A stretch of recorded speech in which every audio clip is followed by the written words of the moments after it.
fa innahu ma fatahaha lak illa wa huwa yuridu an yata'arraf ilaik. Allah kalau membukakan pintu ma'rifat. Pintu ma'rifat itu pengenalan, rasa, cinta.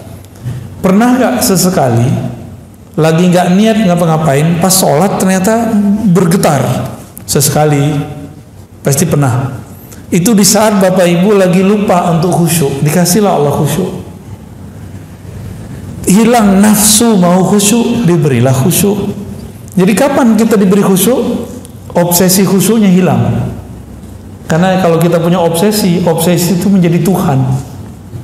Allah itu ingin disembah wahdahu la syarikalah. Bukan pengen hamba itu merasa khusyuk terus nyembah dia.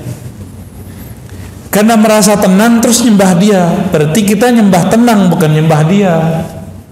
Bisa bedai? Ya, ini dua hal yang berbeda.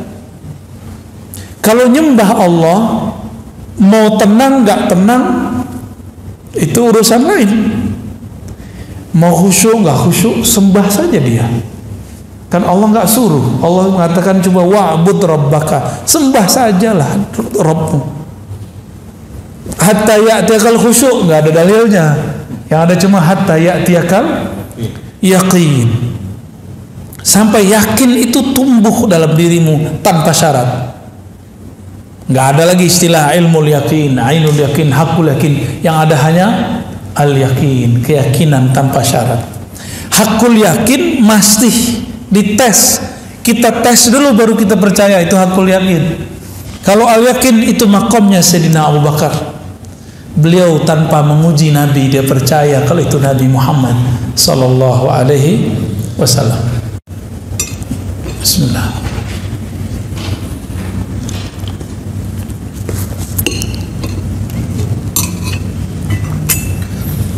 Kalau Allah membukakan rasa, zikir terasa ringan.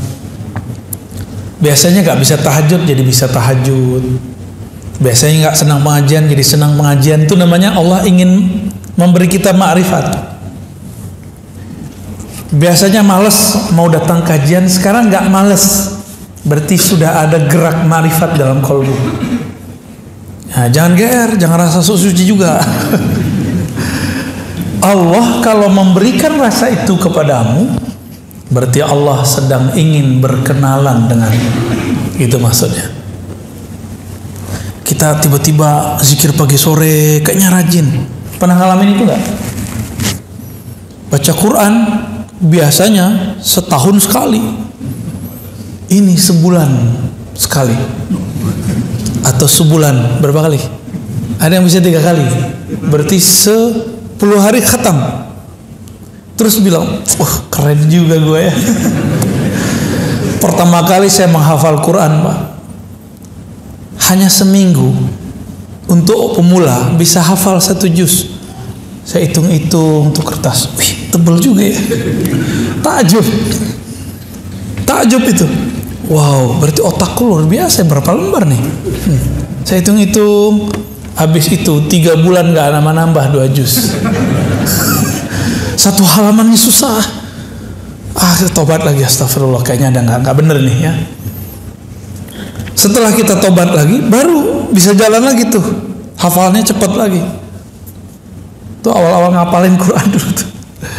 Jadi ternyata ada juga godaan, padahal ini teks suci.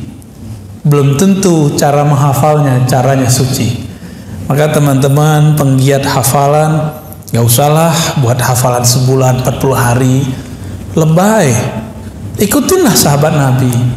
Sahabat Nabi itu ngafalin dikit-dikit, khamsan, 5 baris. Mau Bapak Ibu? Ya, 5 baris. Ustadz buru-buru 5 baris. 1 baris lumayan. Ada tips yang masih kerja. Jangan buang-buang waktu. Berangkat dengerin surat An-Naba, tapi diulang-ulang 1 surat aja. Jadi flash disknya isinya 1 surat aja.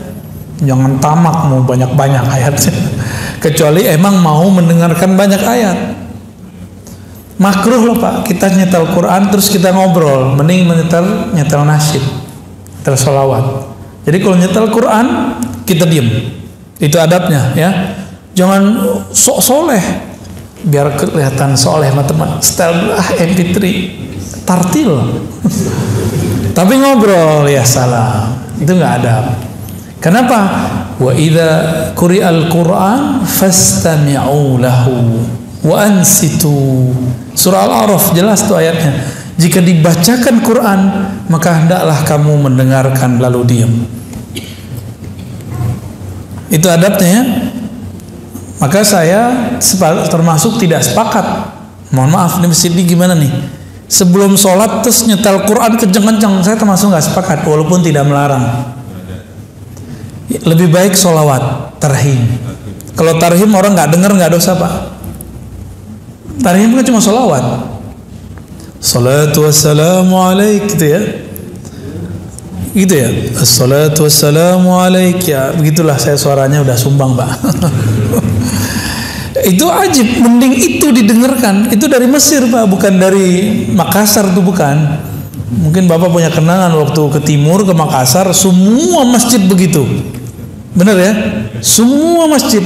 Dan itu indah sekali dalam memori kita. Jadi saya punya memori indah kalau pas ke timur sana. Lombok sama. Ya semua itu sama itu.